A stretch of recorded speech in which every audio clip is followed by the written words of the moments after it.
Hey gang, this is Greg Gomez III. I'm doing video responses here right now to some of the blog comments on my latest video that was all about the MLM business plan, really the most effective one, Fire, Ready, Aim, which is really all about going out there and taking action first, then gauging your success, your results with that, and then ultimately going out there and impacting, measuring the results, and then improving upon them. So set a benchmark, but you can't set a benchmark and improve upon what you're doing until you actually do what you need to in order to get it done.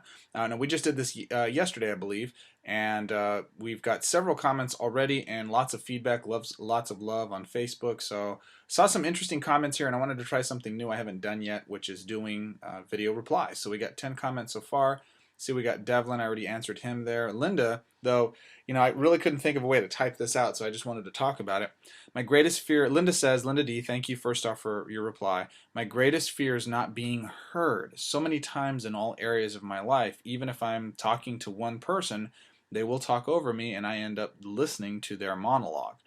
And so what this is really telling me, Linda, I'm going to venture some guesses because I'm not in a dialogue with you here. Feel free to repost or reply to my video post here with your answer to this, because I think this is important. But obviously a lot of fear, a lot of um, some hesitation, some lack of confidence maybe.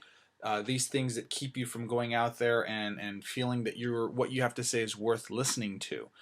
And so as a result of that, that's also part of the personality types you'll be attracting to yourself and that you'll be trying to reach out to. Now, the good thing about this is you're trying to reach out to strong personality types. The downside to that is they're not taking you seriously. Well, how do you get them to take you seriously is really the deeper question here. And that's by being confident in what you have to say and, taking control in the conversation. So I'm going to demonstrate how to take control in a conversation for you here real quick so that this can, give you some insights and some abilities and capabilities and skill set development so you can go out there and be stronger and firmer. Bottom line here is this. If you're too weak to lead, they're too weak to follow. That's the bottom line. If you are not going to go out there and lay down the law as far as what they're going to do and how they're going to do it and when and why they're going to do it, they're not going to do it the way that you want them to.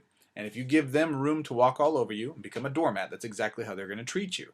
This is a life lesson. This isn't just about recruiting. This is in life. If you get exactly what you allow others to treat you, you only can empower other folks to treat you poorly if you empower them to do so. And, case in point, my wife is a very strong personality type. And I am, at times, very I don't care really in most situations. I won't do things for confrontation's sake. I will just, it's not that big a deal, water off a duck's back. My wife, on the other hand, stands her ground firmly, and I really admire and respect her for that because bottom line is you don't mess with the missus. She's the lioness. She is the hunter. She is awesome. And one of the things that she definitely does is she's very polite, very firm, very aggressive, but she's not rude or discourteous at any time. But she definitely wears her emotions on her sleeves and let people know exactly what she's thinking. So here's how you maintain control in a conversation. This is a more subtle way of doing it. It's more, I want to say it's more passive aggressive friendly, but it's not passive aggressive. It's still effective. So here's the deal. First off, whenever you find yourself in a situation where a person is monologuing, and this is true for anybody, I know that there's certain situations for myself, I'm on the phone, and I find myself down this path with somebody that they're telling me things that are totally unrelated for my offer, for what we wanted originally to talk to them about, and I'm not in control. They're just gabbing and gabbing and gabbing and gabbing. So how do you take control back in the conversation?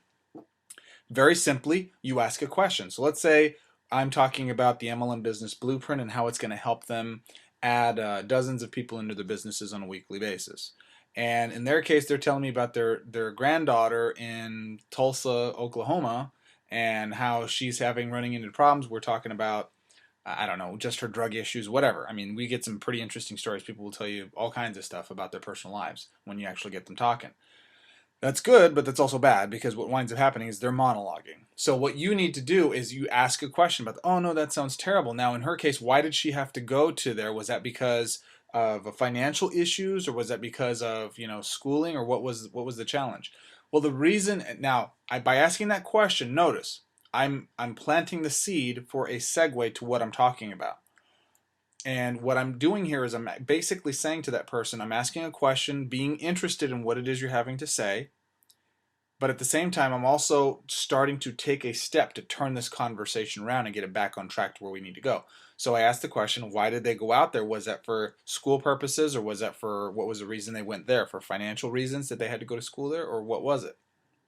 And they say, well, yeah, they had to go out there because they had a full scholarship. Okay, you'd have preferred them to stay in state to go to school? Yeah, but you couldn't afford that? Was that the reason why? Yeah, we really couldn't afford it, so she had to go to a school that she could afford to go to. I understand. So let me ask you, now obviously kind of off topic here, but the reason we started this conversation was because you're in a business now, right? It's yes, I am in a business. So that business right now is not producing at a level that would have allowed you to be able to afford to bring your granddaughter, whoever it is, and allow them to go into school in the state. Is that right? Yeah. Well, part of the reason I'm giving you a call, Linda, let's assume that you're the person monologuing.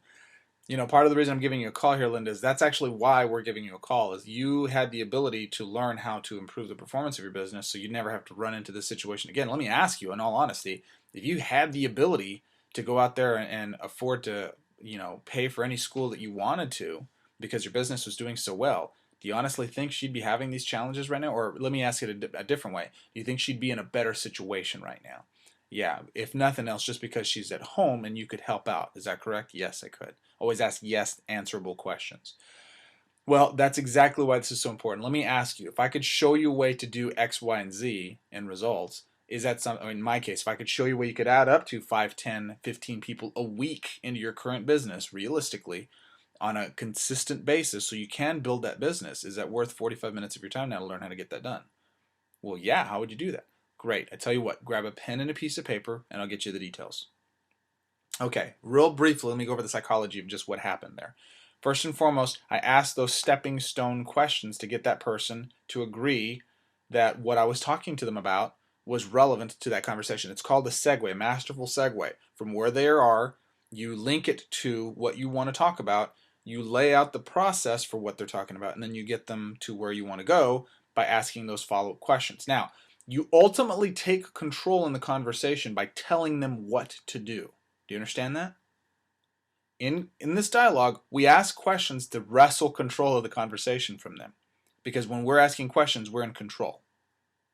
But then we direct them to where we want them to go by asking questions related to our topic and the benefit that they can experience by having our product or service, our opportunity, whatever it is. And then you ultimately ask your teaser question, or what I call your benefit statement. If we could show you how to do X, Y, Z, our big benefit, is that worth 15, 20 minutes of your time now to learn how to get that done? And if they say yes, great. Then you move them forward to whatever your next step is. Now, this is all assuming that you're in the prospecting stage. I'm assuming most of the challenges you're having, Linda, are in prospecting or in your initial conversations, because if you were having these problems in closings, then that's a completely different matter altogether. A lot of what your closing is going to stem from is establishing your dominant, I don't want to say dominance, but at least your control and your leadership demonstrations in prospecting. You want to do that in prospecting. When you've done that, then the rest of it's very easy to do. So, Linda, I hope this helps. I hope this gives you some answers. The bottom line here for you is, when you find them monologuing, not listening to you, ask questions, link it to what your subject matter is. This takes practice. It doesn't happen easily. You have to practice at doing this. And if you want some more suggestions, or if you have specific examples of that, just hit reply to this and just at least list them in there so we can hear them, and I can probably give some more suggestions. So I hope you like this. My first video response on the blog, so we'll talk to you guys soon. Hope you enjoyed it. I'll talk to you then. Leave your comments. Leave what you think about this. Bye.